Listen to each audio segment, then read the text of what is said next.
Let's move on to the other semifinal matchup. This one being played in Arlington, Texas, as Ohio State faces Texas. Ohio State is currently a 6 point favorite in this game. What do you make of this point spread where the 8 seed is almost a touchdown favorite? Yeah, so before the quarterfinal round, there was a lot of hypothetical point spreads for like any possible matchup, and for this particular Hmm. one, there was one book that Ohio State is a 1.5 point favorite, and another one had Ohio State -2. So that's a pretty big adjustment just off two Yeah. games on New Year's Day, but it does make sense. I mean, if you look closer at the Peach Bowl that Texas played in, they play Arizona State. They're two-touchdown favorite, but the box score Hmm. really skewed heavy into to Arizona State. They're outgained. Texas outgained by 135 yards. Arizona Yep. State has the first down edge, 29-17. Huge time of possession edge. I mean, in overtime, Texas needs a 4th and 13 conversion that was a touchdown Yep. just to keep their season alive, or they would have lost Yeah. that game. So it was a lot of negative, I think, from Texas. The takeaway from that game, even though they did have a 16-point lead in the fourth quarter, they get out to that early lead. It feels like it's going to be a rout, but their offense really did nothing after they took that 14-3 lead until later in the game. And then on the other side, right after that Peach Bowl, Texas wins the double overtime.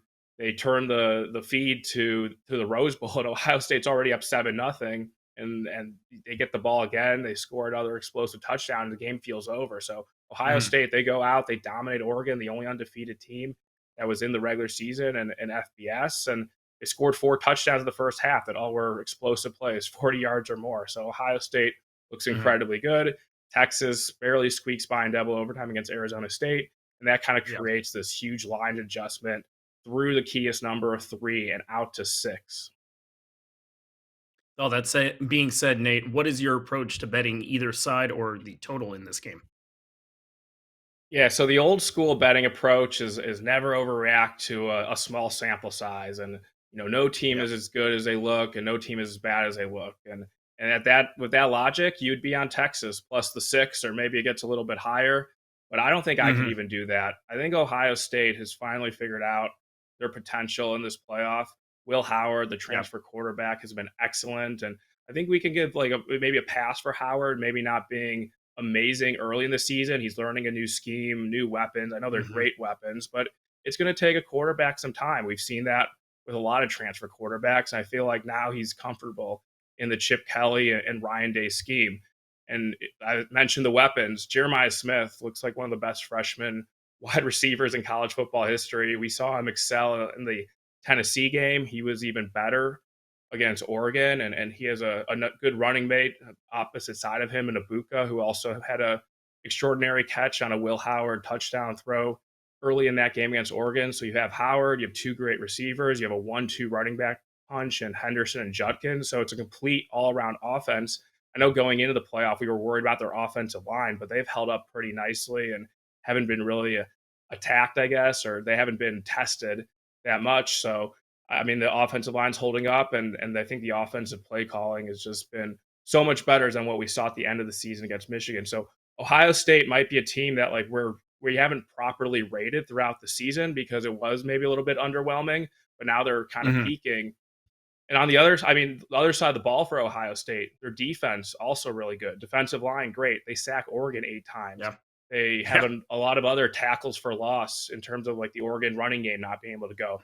Maybe part of that was Ohio State got out to the lead, so Oregon couldn't really establish a running game. But I mean, Yep. Ohio State, their defensive line, a defensive line that's very experienced, and they brought back all these guys that could have maybe gone to the NFL draft, and Hmm. they paid them basically to stay in school to make this run. So I think it's kind of all coming together nicely for Ohio State on both sides of the ball. And Texas, I mean, that offense really did struggle into Arizona State.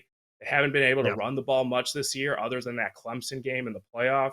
Quinn Ewers has been inconsistent, and he actually transferred from Ohio State because he went early Yeah. to Ohio State to get NIL money before going back to Texas. So I'm sure Ohio State will be super motivated to face him. So I mean, all the positives on the field point to Ohio State, but that's also indicated Hmm. in the point spread.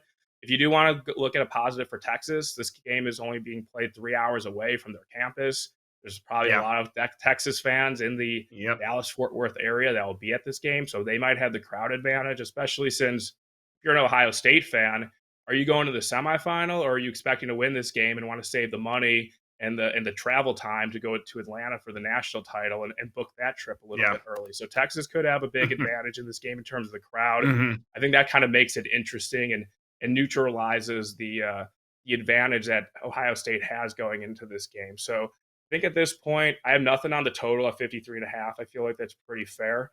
But if I had to bet this game, I would take Hmm. Ohio State.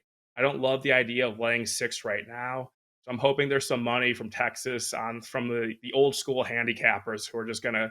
grab a big number, an inflated number, hopefully push that number down before kickoff, and maybe I'll have a small bet on Ohio State. But for me, it's never Texas, even though the number is Sure. tempting if you're just kind of looking at season long metrics.